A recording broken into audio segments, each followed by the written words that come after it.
Ito ang mga nagbabagong balita sa araw na ito.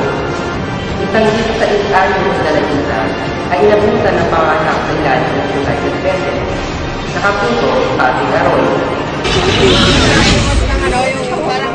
Isang 16 anyos na dalagitang nagngangalang Maria ang inabutan ng panganganak dito sa tulay ng Bethlehem kagabi.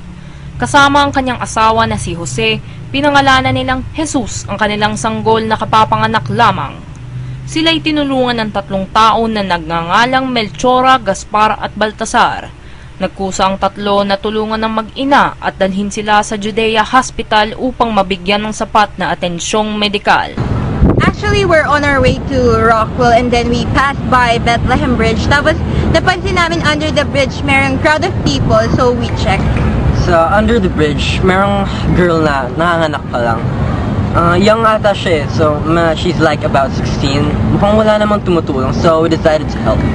So we took her to a ride in our SUV and took her to the nearest hospital. Hiningan namin ng pahayagang asawa at ang tangi lamang niyang sinabi ay anak raw ng Diyos ang sanggol na ito at isang anghel ang nagpakita kay Maria at sinabing pangalanan siyang Jesus.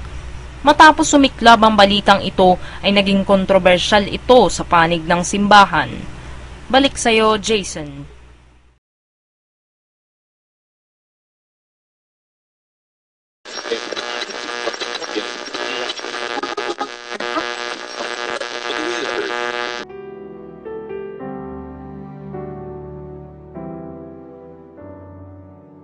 Magandang umaga po mga kapatid.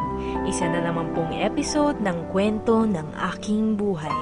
Mga kwento na nagbibigay inspirasyon, nagpapaluha at nagpapasaya sa inyong lahat.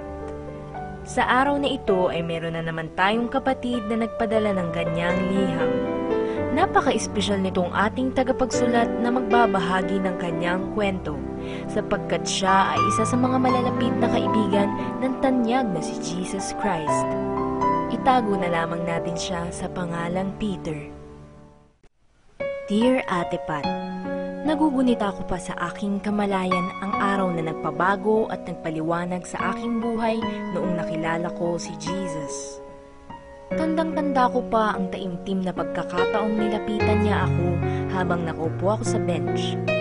Siguro ay napansin niya ang isipan ko'y nababalot ng pag-iisa at makikita talaga sa aking muka ang muka ng isang taong tila babasan na ang buong daigdig. Noong araw din kasing yun ay napatalsik ako sa aking pinagkakapitang hanap buhay at hindi ko na alam ang ikikilos ko. Ewan ko nga ba kung ano ang dumaloy sa kanyang isipan. At bigla siyang umupo sa aking tabi. Sinimulan niya akong kausapin at paunti-unti akong nakalikha ng mga tugon mula sa kanyang mga makabuluhang salita.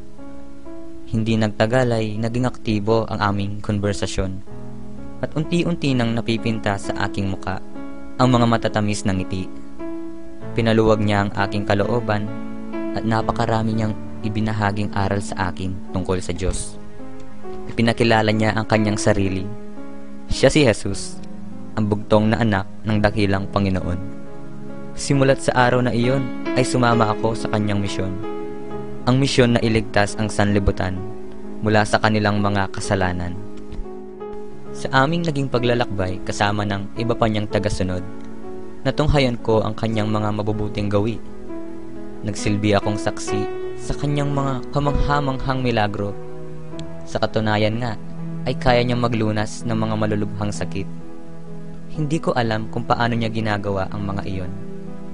Ngunit ito lang ang winika niya sa akin. Ito'y mga milagro ng Diyos. Napagtanto ko sa aking sarili na ito'y dulot ng masidhing pananampalataya sa Diyos. Nagtatag din siya ng kanyang charity foundation para sa mga kapuspalad at mga higit na nangangailangan. Galing lamang sa aming kakarampot na pondo, ay nakapaghanda siya ng kalde-kalderong ulam at kanin na ikinasaya ng mga gutom na dukha. Iilan lamang yan sa mga maraming milagrong aking nasaksihan. Ang dami pa niyang kayang gawin na hindi mo talaga mapapaniwalaan sa sobrang pagkamangha. Kami nga mismong mga tagasunod niya ay nahihirapan na maniwala. Pero ito lamang ang natatanging tumatak sa aking kaisipan. Buo ang aking paniniwala na siya nga ang ating hinihintay na tagapagligtas.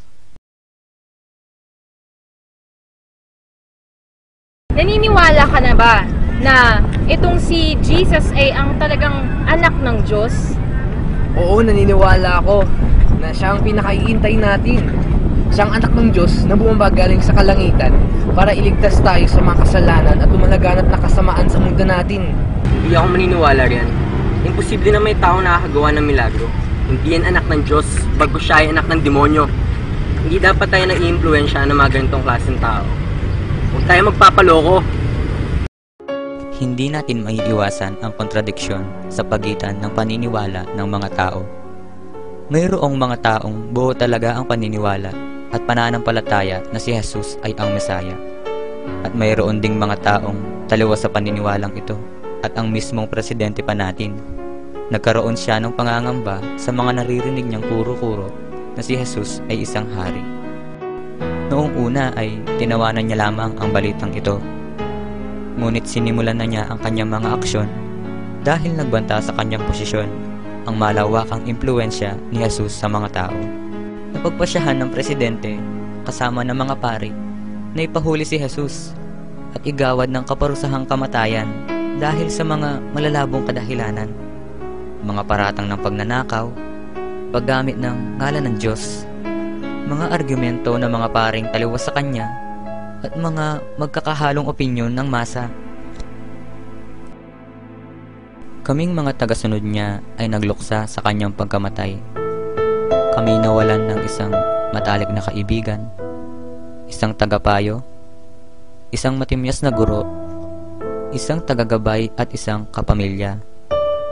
Naging malinaw sa aming mga kaisipan ang tunay na misyon ni Jesus ay isalba ang sanlibutan mula sa kasalanan. Naway patawarin nga ng Panginoon ang mga gumawa niyon sa Kanya, sapagkat hindi nila alam ang kanilang ginawa. Kung nasaan man siya ngayon, lagi nating tatandaan na lagi siyang nariyan para sa atin.